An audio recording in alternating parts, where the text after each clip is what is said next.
नमस्कार मित्रांनो, आजच्या या व्हिडिओमध्ये आपण जाणून घेणार आहोत की सध्याला भारतात जी परिस्थिती चालू आहे, ज्यात लद्दाखचे ॲक्टिव्हिस्ट चळवळीतले कार्यकर्ते सोनम वांगचुक यांना सरकारने NSA अंतर्गत अटक केलेली आहे। कि मेरे जेल में होना देश को ज्यादा जगाएगा मेरे बाहर होने से। त्याच्या मागे काय कारण होतं? खरंच सरकार हे लोकशाही मार्गाने चालत आहे का हुकुमशाही मार्गाने हुकुमशाही भारतामध्ये आणण्याचा प्रयत्न हे सरकार करत आहे, याबद्दल आज आपण माहिती घेणार आहोत। तर यापूर्वी सोनम वांगचुक हे कोण आहेत हे आपल्याला माहीत असणं गरजेचं आहे। तर मित्रांनो, सोनम वांगचुक हे लद्दाखमधील एक चळवळीचे कार्यकर्ते आहेत। त्यांचे ऑर्गनायझेशन आहेत, ते समाजासाठी काम करतात। त्यांना जगभरातून विविध पुरस्कार आणि मान्यता सन्मान्य पदव्या जे आहेत भेटलेल्या आहेत, PhD भेटलेल्या आहेत।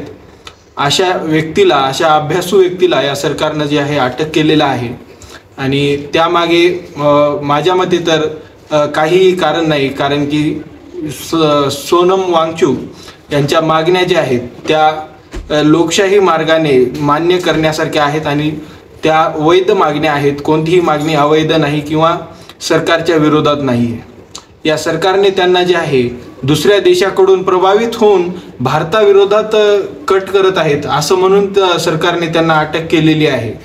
तर हे सरासर खोटं आहे आणि आता आपण यामागची जी आहे पार्श्वभूमी डिटेलमध्ये जाणून घेऊयात। आजचा व्हिडिओ थोडासा मोठा होऊ शकतो, त्यामुळे तुम्ही स्पीड वाढवून पण पाहू शकतात। या प्रकारचं जे आहे मी माहिती पत्र बनवलेलं आहे स्वतःच्या हाताने, म्हणजे कोणतीही माहिती माझ्याकडून तुमच्यापर्यंत चुकीची जाऊ नये आणि तुम्हाला जे आहे चुकीची माहिती भेटू नये यासाठी मी सर्व लिहून आधी ठेवलेलं आहे। तर मित्रांनो, 24 सप्टेंबर रोजी जे आहे लद्दाखमध्ये दंगा झाला होता, ज्यामध्ये जवळपास 4 जणांचा मृत्यू झाला आणि 70 ते 80 लोक जखमी झाले, ज्यात पोलीसकर्मी, सुरक्षा दल आणि इतर सरकारी कर्मचारी सामील होते। तर असा एवढा मोठा दंगा त्यावेळी झाला आणि त्या दंग्याचं कारण म्हणजे काय होतं, तर सोनम वांगचुक हे सप्टेंबर 2025 मध्ये 15 दिवसापासून जे आहे उपोषणाला बसलेले होते आणि या उपोषणकर्त्यांनी या 15 दिवसामध्ये जे आहे उपोषणकर्त्यांची तब्येत खालावली, 2-3 उपोषणकर्त्याची तब्येत बिघडली, त्यामुळे त्यांना दवाखान्यात हलवण्यात आलं आणि या गोष्टीचा राग मनात धरून काही तरुणांनी जे आहे असं दंगा केला आणि त्यामध्ये BJPचे कार्यालय असतील, सरकारी कार्यालय असतील, पोलीस स्टेशन असतील यांना जाळ लावला, त्यांची तोडफोड केली। त्यामध्ये हे सर्व 4 जणांचा मृत्यू आणि 70-80 लोक जखमी झाले। याचा विरोध सोनम वांगचुक यांनी स्वतः दर्शवला होता की मला हिंसेचा वापर करायचा नाहीये, हे जे काही झालं त्याचा मी विरोध करतो, मी लोकशाही मार्गाने माझं आंदोलन पुढे नेण्याचा प्रयत्न करत आहे, हे शब्द सोनम वांगचुक यांचे त्यावेळेचे होते। तर आणि यामध्ये आपण आता जाणून घेऊयात की या सर्व व्यक्तींची, म्हणजे लद्दाखच्या सर्व व्यक्तींची मागणी सरकारकडे काय आहे आणि ये मागणी मान्य होऊ शकते का, या पूर्ण भारताला याचा सपोर्ट करायला पाहिजे का, या गोष्टी आपण जाणून घेऊयात। तर मित्रांनो, मागे जे आहे काश्मीरवरचं धारा 370 जे आहे हटवण्यात आली होती, त्याचं स्वागत जे आहे सोनम वांगचुक यांनी ट्विटद्वारे केलेलं होतं की सरकारचं अभिनंदन त्यांनी केलं की त्यांनी 370 धारा जी आहे संपवली आणि सरकारकडे त्यांनी मागणी घातली होती की लद्दाखला जे युनियन टेरिटरी म्हणून घोषित करा आणि तिथे सरकार स्थापन करा, अशी मागणी सोनम वांगचुक यांची सरकारकडे होती।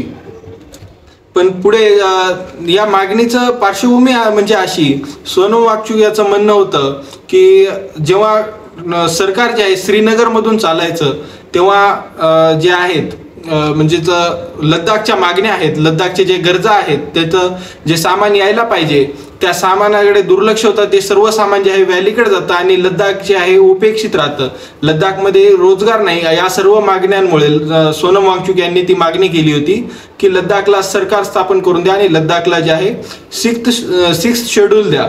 तर आता 6th शेड्यूल काय आहे हे समजून घेणं आपल्याला पहिल्यांदा गरजेचं आहे।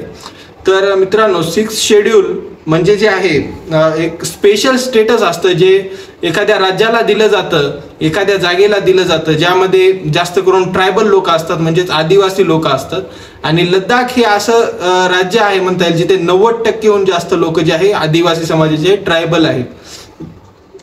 तर या 6 शेड्यूलमध्ये जे आहे एखाद्या राज्याला ट्रायबल स्टेट मानले जाते आणि तिथल्या संस्कृती पद्धत आणि तिथल्या लोकांना टॅक्समध्ये जे आहे थोडीफार सवलत दिली जाते आणि त्यांच्याकडे सुरक्षेच्या दृष्टीने सांस्कृतिक वारसा जपण्याच्या दृष्टीने जे आहे अधिक विशेष लक्ष त्यांच्याकडे दिलं जातं. तर हे 6th शेड्यूल जे आहे लद्दाखचे लोक मागत होते आणि याचं वादा जे आहे सरकारनं त्यांना केला होता, म्हणून त्यांनी हे विषय उचलला होता. सरकारनं या गोष्टीवरती सोनम वांगचुक यांना उत्तर दिलं की 6 शेड्यूल हे असं देता येत नाही, त्याच्यासाठी राज्य असावं लागतं. 6 शेड्यूल हे कोणत्या तरी राज्यालाच देता येतं. मग त्यामध्ये या उपोषणामध्ये एक मागणी ऍड झाली की लद्दाखला जे आहे एक पूर्ण राज्य म्हणून घोषित करा, म्हणजे लद्दाखला जे आहे एक नवीन राज्य म्हणून भारताचं घोषित करा आणि त्यानंतर 6 शेड्यूल जे आहे लागू करा. ही मागणी त्यावेळी सोनम वांगचुक यांच्याकडून या उपोषणामध्ये ऍड झाली. सरकारचं एक असं म्हणणं होतं की या दंग्यामागे चीन आहे. चीन जे आहे सोनम वांगचुक यांना सर्व संसाधनं पुरवत आहे. चीन हे दंगे घडवून आणत आहे आणि सोनम वांगचुक हे चीनचे ऐकून चीनच्या प्रभावामध्ये भारताचं नुकसान करत आहेत. हे म्हणून त्यांनी जे आहे NSS म्हणजे राष्ट्रीय सुरक्षा या कायद्या अंतर्गत त्यांना अटक केली. परंतु मित्रांनो, सोनम वांगचुक हे अनेक वर्षापासून चीनच्या विरोधात, चीनच्या सामानांच्या विरोधात, चीनच्या ॲप्लिकेशन्सच्या विरोधात अनेक चळवळी चालवतात, अनेक आंदोलन करतात आणि चीनच्या सामानावरती बहिष्कार टाका म्हणून त्यांची मागणी अनेक वर्षापासून आहे. आणि ते सरकारला वारंवार हे पण उपदेश करत असतात की लद्दाख हे चीनच्या जवळ आहे, त्यामुळे चीन याचा फायदा घेऊ शकतं, त्यामुळे तुम्ही लद्दाखकडे जे आहे विशेष लक्ष दिलं गेलं पाहिजे. ही मागणी सोनम वांगचुक यांची अनेक वर्षांपासून सरकारकडे आहे. तरी सरकारने या गोष्टीकडे दुर्लक्ष केलं आतापर्यंत आणि आता एकदम जे आहे असं म्हणत आहे की सोनम वांगचुक हे चीनच्या प्रभावामध्ये आहेत. तर ही मागणी जे सरकार जे बोलत आहे ते एकदम खोटं आहे आणि सरकारला या गोष्टींवरती लक्ष दिलं पाहिजे. सरकार भारत हे लोकशाही मार्गाने चालणार आहे. भारतामध्ये संविधान आहे. अशा या भारत देशामध्ये सर्वांच्या मागण्या ज्या आहे मान्य झाल्या पाहिजे आणि त्यांनी लोकशाही मार्गाने आंदोलन केलं आहे, त्यामुळे त्यांच्यावर जेवढे काही असंवैधानिक गुन्हे दाखल केले आहेत, जसं राष्ट्रीय सुरक्षा, ज्यामध्ये जे भारतीय नागरिकांना मूलभूत हक्क भेटलेले असतात, जसं बोलण्याचा हक्क असेल, कुठं फिरण्याचा हक्क असेल, हे काही हक्क जे आहे हिरावले जातात. जसं त्यांना जमानत भेटत नाही, त्यांना कोणाशी बोलायला भेटत नाही, असे काही संवैधानिक मूलभूत हक्क आहेत जे या राष्ट्रीय सुरक्षा कायद्यामुळे हिरावले जातात.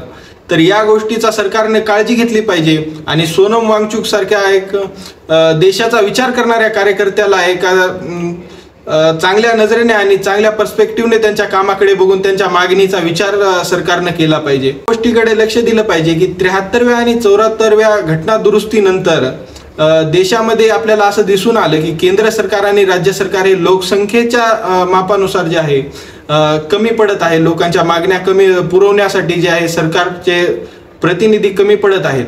हे आपल्याला 73व्या आणि 74व्या घटना दुरुस्तीनंतर सर्वत्र दिसून येत आहे.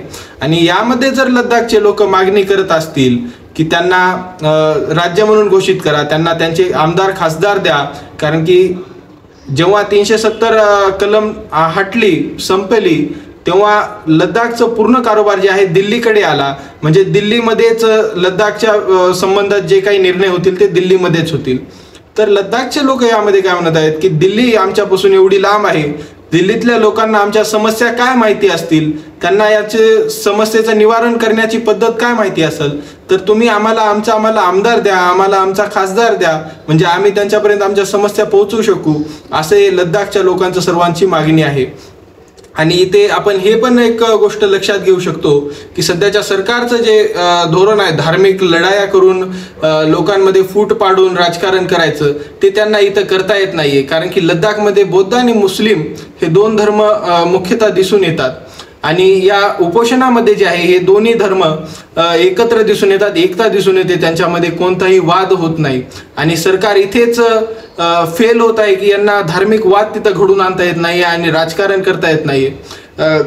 अशा गोष्टींमुळे या जे सरकारचं नुकसान होत आहे त्यामुळे त्यांनी सोनम वांगचुक यांना अटक केलेली आहे, असं अनेक जणांचं म्हणणं आहे. तर लद्दाखमध्ये जे लोक मागण्या करत आहेत, जसं त्यांना जॉब्स भेटावा, रोजगार भेटावा, त्यानंतर तिथं जे खराब प्रोग्राम आलेले आहेत, जसं सोलारचा असेल, सोलारमध्ये जे आहे काही मोजलेल्याच कंपन्यांना सरकार कॉन्ट्रॅक्ट देईल, जसं अंबानी अडाणी यांना कॉन्ट्रॅक्ट देईल आणि त्यांचाच फक्त फायदा होईल, पण तिथल्या स्थानिक लोकांचं त्यामुळं किती नुकसान होईल याचा विचार सरकार करत नाही. आणि याचा विचार कुठेतरी होणं जे आहे प्रत्येक भारतीयाची जबाबदारी आहे की याचा विचार करून सर्वांनी सरकारवरती प्रेशर आणून या गोष्टी रद्द करायला पाहिजेत. या गोष्टी सर्वांच्या मते तुमच्या मते काय वाटतात, तुम्हाला या गोष्टी वैध आहेत का आणि या पूर्ण होऊ शकतात का, हे तुम्ही मला खाली कळवू शकता. आणि सध्याला भारतातल्या प्रत्येक नागरिकाला सेंट्रलायझेशन म्हणजे जे केंद्र सरकारकडे ताकद आहे, केंद्र सरकार पूर्ण सत्ता हातात घेण्याचं पाहत आहे, राज्यामध्ये काही निर्णय जे आहेत ते पण केंद्र घेत आहे, ते गोष्टी थांबवायला पाहिजेत अशी एक माझी मागणी इथं असेल. आणि सर्व भारतीय नागरिकांनी लडाखच्या या गंभीर मागण्यांवरती लक्ष द्यावं असं इथं एक मी विनंती करेन. आणि सर्वांनी या व्हिडिओच्या शेवटी आय सपोर्ट सोनम वांगचुक अशी एक कमेंट करावी अशी सर्वांना विनंती करतो.